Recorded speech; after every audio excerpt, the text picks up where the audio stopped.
This season on Fat Girl Diaries. Dear Diary, have you ever dreamt of disappearing, ghosting everyone you know, and completely changing your whole look and identity, becoming the woman you've always dreamt of being, and then coming back and being like, bam! And everyone is asking themselves, who is that? That can't be Sierra. Well, yeah, I'm doing that. I call it my Ghost and Glow Up Master Plan.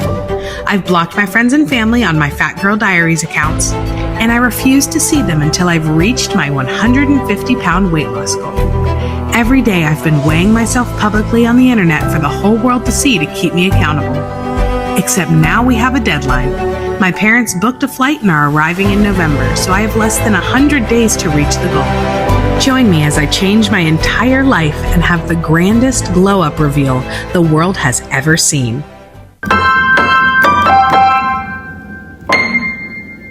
Dear Diary, okay, I'm going to be really honest with you. This week, I wanted to quit.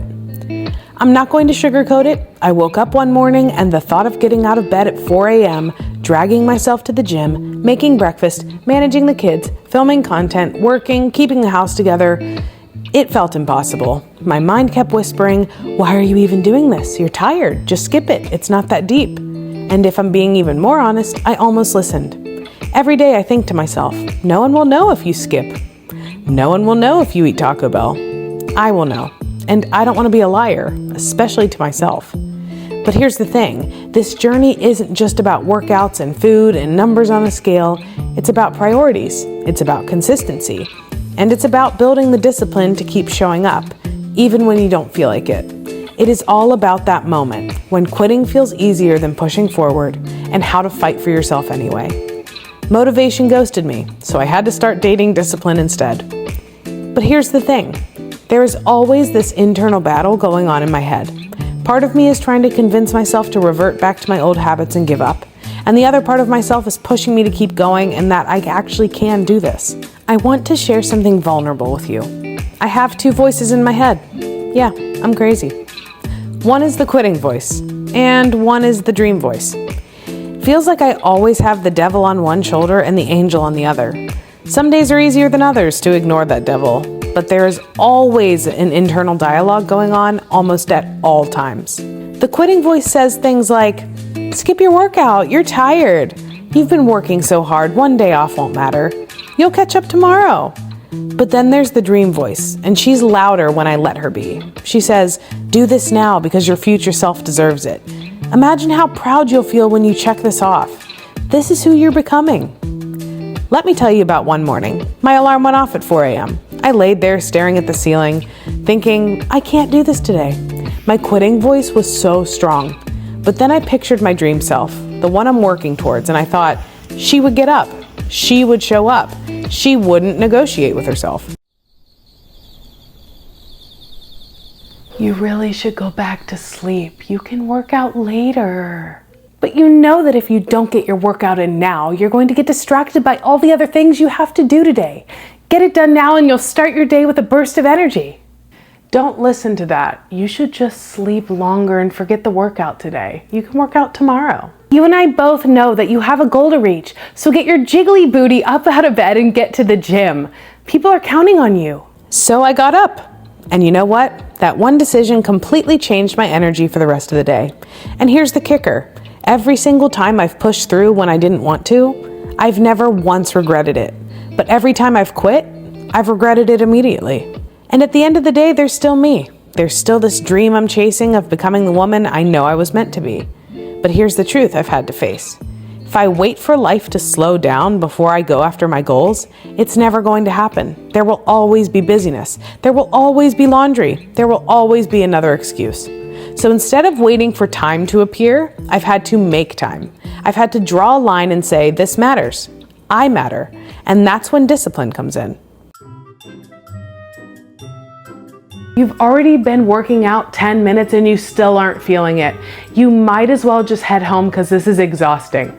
You only have 35 minutes left of this workout. You are capable of hard things. You can do it and you'll be so happy when you finish. This is not fun. Your legs hurt, your playlist sucks, and you have so many things you need to get done today, nobody's going to know if you complete your workout or not. Just quit. You know, and that's what matters most. You have a certain amount of weight you're trying to lose in a certain time frame. You have to get it done. The 35 minutes will be over before you know it. You do know that there's a pint of your favorite ice cream in the freezer, right? You do not need that. You already meal prep for the week. You are stronger than this. Don't listen to her. It will not set you back hardly at all. You already worked out today, so you practically already burned it off. You have not had sugar in over 100 days. Do you really want to detox sugar all over again? Just make your protein chicken soup and call it a day. Here's something I wish I'd understood years ago. Motivation will not save you. Motivation is like a spark. It comes and goes. Some days it burns bright and some days it's nowhere to be found. If you rely only on motivation, you're done for. What really matters is discipline. And discipline is a muscle. The more you use it, the stronger it gets. Think about brushing your teeth. You don't sit there and debate with yourself, do I feel like it today? Should I just skip it? No, you just do it because it's who you are. That's the kind of relationship I'm building with workouts, my nutrition, my self-care. It's not about waiting for motivation. It's about saying, this is who I am now. I don't miss. That's what James Clear calls identity-based habits. Instead of saying, I'm trying to lose weight, I tell myself, I'm the type of woman who takes care of her body. I'm the type of woman who never misses a workout. I'm the type of woman who fuels her body with purpose. And when you identify as that person, the decision becomes so much easier. Do you remember when you used to get that venti iced chai latte with extra pumps of chai and it would just give you the nostalgia and fall vibes? It is tasty, but is there another option that doesn't have over 100 grams of sugar in it? Plus, caffeine doesn't even make you feel good. Is it even worth it? The second you taste it, you're going to feel the nostalgia, and Crumble is right next door and they have pumpkin cookies. You have come too far to fall for this crap. Just get a sugar-free coffee and call it a day. Oh, it is way too hot to be walking right now. You already worked out once today. Let's just go home and cool off. You are becoming the woman you always wanted to be. And she does not lie about her workouts, and she does not quit just because it's hot outside. Are you kidding me? She could get heat stroke. You're not gonna last another mile. Your legs are on fire from the squats you did earlier. You did enough today. Just go home and relax. You are already halfway done. Just call your sister. You guys will chat on the phone for an hour about recipes and clothes, and you'll forget that you're even walking. You are not a quitter. That is not who you are anymore. Let's talk about priorities because I hear it all the time. I just don't have time. But here's the truth. We all make time for what matters. It's not about having extra hours in the day. It's about putting your hours where they matter most.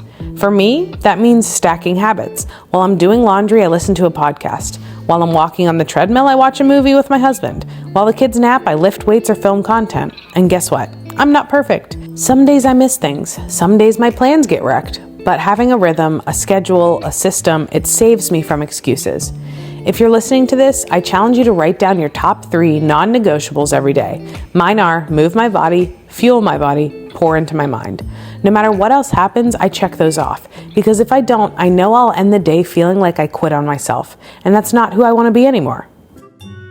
This laundry takes way too long to put away. Just leave it on the bed and get to it later. Don't listen to that. You know it doesn't take that long. Just put on the Enchanted soundtrack and time yourself and see how long it actually takes you to do laundry, because it probably only takes you 5 or 10 minutes. Do you hear how dumb you sound? You told her to leave it on the bed?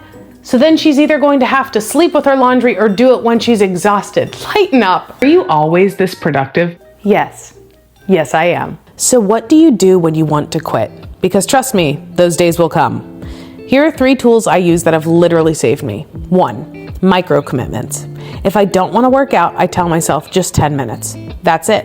And 99% of the time, once I start, I keep going. 2, future self visualization.